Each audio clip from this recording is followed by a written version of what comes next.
Hi everybody, my name is Mark Batty. I'm the Edexcel History Subject Advisor.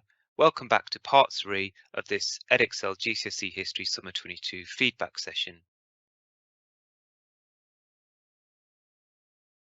In the last part of this video, we looked at senior examiner feedback and exemplar student answers for questions targeting AO1 and AO2. In part 3, we'll be considering senior examiner feedback and exemplar student answers for source questions. Once again, there'll be extracts from student responses in this video, and you'll be able to find the full versions of those responses either in the delegate booklet, which will be in the link below this video, or in the principal examiner's reports, and will provide guidance for each exemplar as to where you can find that.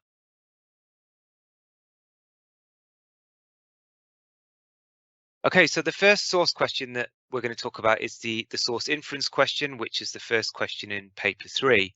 Now, students tend to perform quite well on this question. Most students understand what an inference is, that they need to go beyond the source content, but they also understand that it should be based on the source rather than simply their own knowledge. So common reasons for answers which fail to score highly are students that simply describe the source content, so they're not actually making an inference here. This shows comprehension, but they do need to use the source material and go beyond the content and actually make an inference about that source. Students who make a valid inference, but they don't identify correctly the part of the source on which the inference is based. Students who make assumptions using their own knowledge, which suggests an inference, but that's not actually based on the source provided. And students who make an inference that ignores the focus of the question. And we've got some examples on the next slide of this.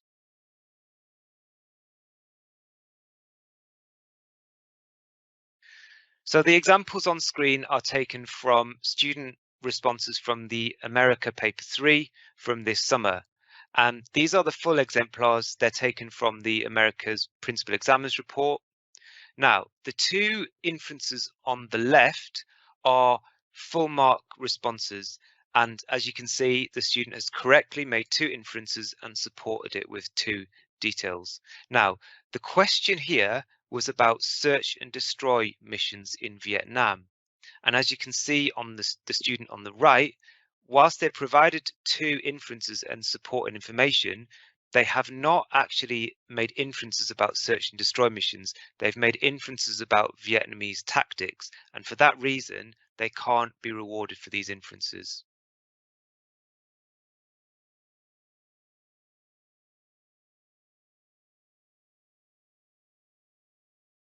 The next question we're going to look at is source utility. These are 8-mark questions that can be found in the paper 1 historic environment and also in the paper 3 modern depth study. Now, the answers here should focus on the usefulness of the sources for a specific inquiry. And students need to consider 3 things when doing this.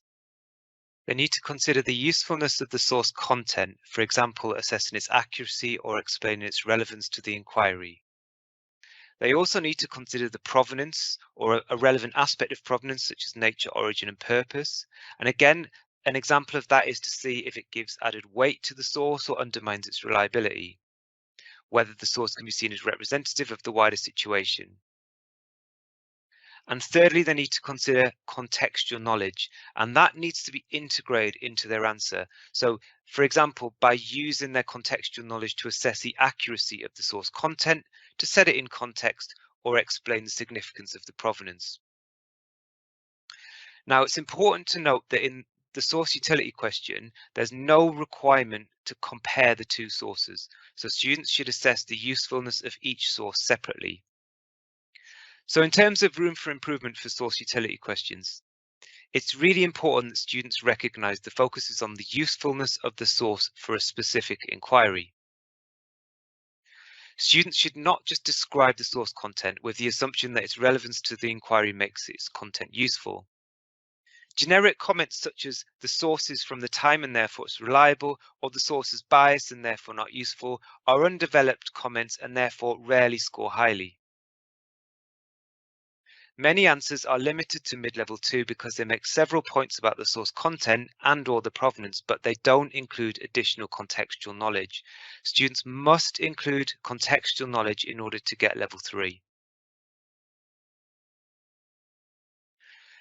Now, while it may be appropriate to use their contextual knowledge to identify limitations in the source, the focus of their response should be on the usefulness of the source for the inquiry, rather than listing gaps in its content. So, for example, comments about what the source doesn't include, they're only going to be relevant if they might have been intentionally omitted by its author.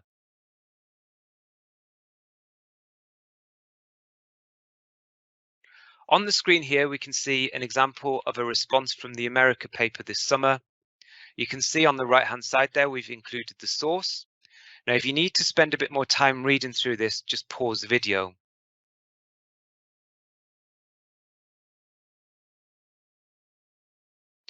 So as you can see from the first section of the response highlighted in yellow there, the student does make a comment about the provenance of the source, but this is an undeveloped comment. They simply say that it's useful for an inquiry because it's an article from the official newspaper of the Black Panther Party. So they need to develop that in order to get level 3. So if we look at the provenance, for example, there, it makes reference to the fact that it's an official newspaper of the Black Panther Party and it was sold in cities across America. So one suggested way of doing this is that they could say that suggests that there was support from black communities across the USA for the Black Panther Party, or it's possible that because this was the newspaper of the Black Panther Party, they were trying to create a more positive image of the movement. Either way is appropriate. So in the rest of the response, the student goes on to make developed comments relating to the content, and you can see highlighted in red in that last section there that they use their own knowledge there to assess the accuracy of the source. So this student gets level 2 because they made an inference about content related to the inquiry and they used their own knowledge to assess the accuracy of the source. However, it stays in level 2 because of the undeveloped comments about provenance.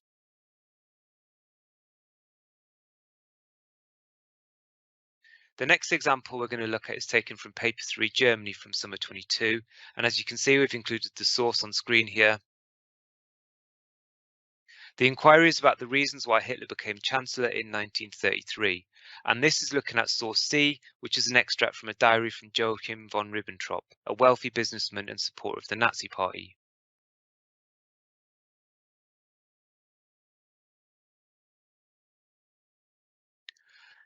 So once again, this is an extract of a student response. Now, obviously, the full exemplar is in the delegate booklet, which you can download below. If you need to spend a bit of time reading this source, please pause the video.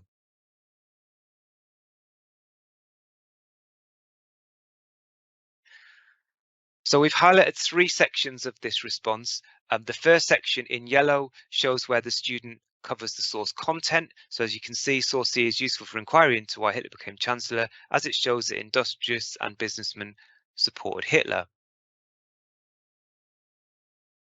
The next section in pink shows where the student is using their own knowledge to support this. You can see that they refer to how Hitler made promises to wealthy industrialists to remove the communist threat, and so they supported him. And finally, the section in blue is where the student considers the provenance. Now, this consideration is brief, and the comments imply that von Ribbentrop might be offering a slanted view in order to claim his own role in events was significant. So because the student considers the content, uses contextual knowledge, and also the provenance, it does reach level 3, but those comments about the provenance are not fully developed, so it stays at the bottom of this level.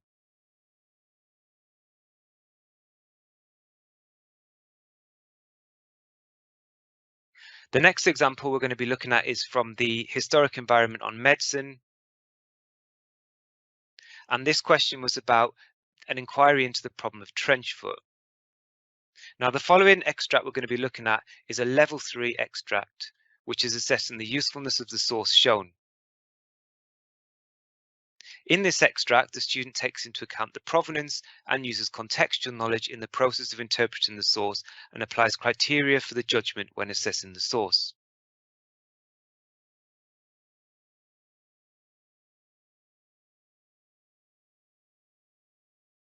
Once again, please pause the video if you need to spend more time reading this response.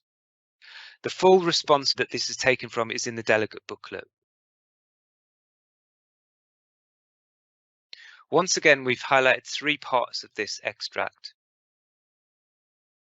In the first part, the student makes a valid judgment about the usefulness of the source by showing how significant a problem trench foot was, and that's based on developed comments about the content of the source. So the student explains how it required a medical officer to check several soldiers' feet. They then, in the blue section, consider a possible limitation based on the provenance, suggesting that this is a photograph of only one trench. Then in the final section, highlighted in pink, they use their contextual knowledge to support their judgment, saying that it was a serious condition affecting soldiers' ability to fight and required regular inspection on the Western Front.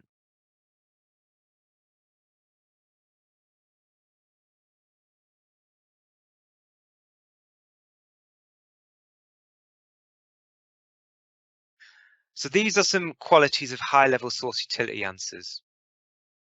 As we've seen already with the examples we looked at, answers should evaluate the usefulness of the source content, taking into account an aspect of the provenance and also integrating contextual knowledge.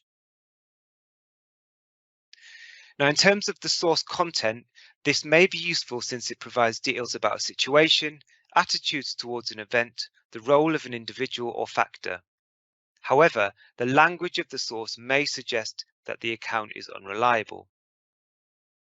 In terms of the provenance, the value of this content may be strengthened because it comes from someone who can provide an insight into an event, the date may be significant, or the nature of the source may make it trustworthy. The provenance could also weaken the value of the source if the author is not reliable, the date is not representative, or the nature of the source may make it unrepresentative. And in terms of contextual knowledge, this may be used to explain something in the content, for example, its accuracy, or to show why the author or date is significant, or to show whether the source offers a view of a typical situation.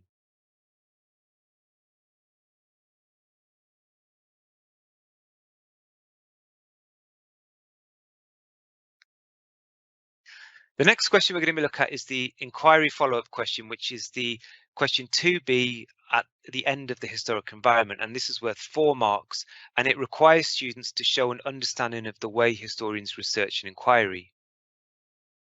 So this question follows on from the source utility question in question 2A, and there are 4 parts of the question which ask students to select a detail from the source, to propose a follow-up question, to identify a relevant source that could be consulted, and explain that choice. Now, this does need to be seen as a package relating to the inquiry in the question. Students must address the specific inquiry in the question to be rewarded. So we're going to look at a little scenario here. So in part A, select a detail from the source. This student has selected no relevant detail identified in the source. However, for question part B, propose a follow-up question, a mark can still be awarded if the student asks a valid question. Then in part C, identify a relevant source that could be consulted. A mark can be rewarded for this, provided they have proposed a valid follow-up question in part B, even if no relevant detail was provided in A. And then finally in D, explain that choice. A mark can be awarded only if the explanation shows how the source could be expected to provide information that would answer the proposed question B. So as you can see from this, we've asterisked part B because this is very important in terms of students achieving more marks on this question. In the scenario above, the student could be awarded 3 out of 4 even if they have not identified a relevant detail from source A. But in the scenario above, if the student failed to propose a valid follow-up question in B, they cannot be awarded marks for parts C and D. So therefore, it's really important that they provide a follow-up question in part B. Now, so proposing a valid follow-up question in B is therefore key to scoring high marks in this question. And this has actually resulted from a change in the mark scheme this summer, which has meant that the mean mark on this question has improved significantly from previous years. We've also seen a better understanding of the question requirements from students, and we did see improved performance overall on this question compared to summer 2019.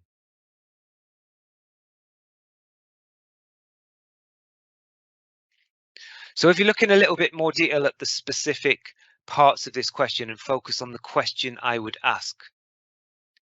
Since the proposed question should be related to the inquiry in the question, it should be broader than following up a personal experience.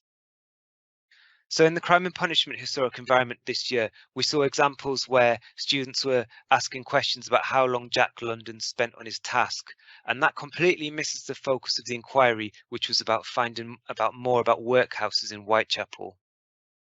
We also saw examples where students suggested research which consisted of interviewing the author of the source, which is obviously not always possible. If we consider the migration inquiry focus this summer, it was about finding out more about Caribbean cultures in Notting Hill in the 1960s. So if students propose follow-up questions about attitudes towards Caribbean migrants, that's unlikely to be relevant. Then in terms of the type of source that you could use, students need to identify a primary source that might already exist. For example, a diary, a newspaper, government records, etc. And that needs to be something which a historian could possibly consult. So sources such as the internet or textbooks are not appropriate.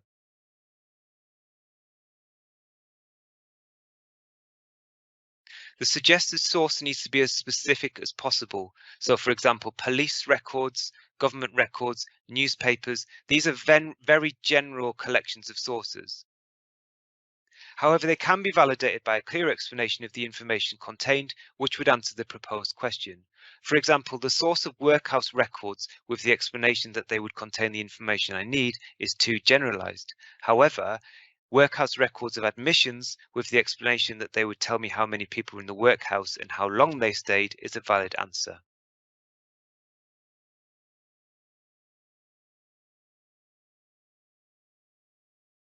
Okay, I hope you found that useful.